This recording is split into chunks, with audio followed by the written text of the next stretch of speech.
籌備咗幾年嘅雲南同西藏之旅，終於可以實現啦！今次 Gogo 會帶住我哋嘅團隊同埋我哋嘅粉絲一齊嚟到稱為彩雲嘅地方，最接近天嘅地方。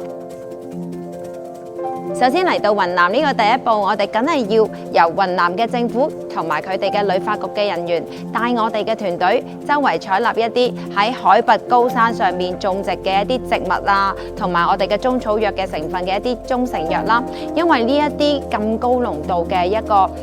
海拔上面種植嘅一啲野山嘅一啲中草藥咧，佢哋嘅成效咧比起平原同埋低洼嘅地區咧係更加有效㗎。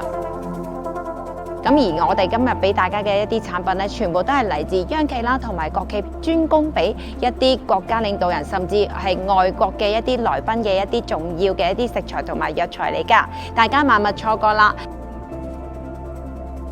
文化交流方面，我哋會帶嚟咧我哋嘅中國茶葉。咁中國茶葉咧，其實一路以嚟咧都享負盛名啦，而且仲有專家教大家點樣去沖泡茶啦，同埋唔同嘅茶葉有啲乜嘢唔同嘅一啲藥效啦，唔單止養生之餘咧，仲可以醫病添啊！另外，我哋仲會帶大家參觀雲南白藥嘅一個藥廠，呢個係平時普通人冇得入去嘅一個地方，大家萬勿錯過我哋精彩嘅內容。後幾日繼續同大家見面。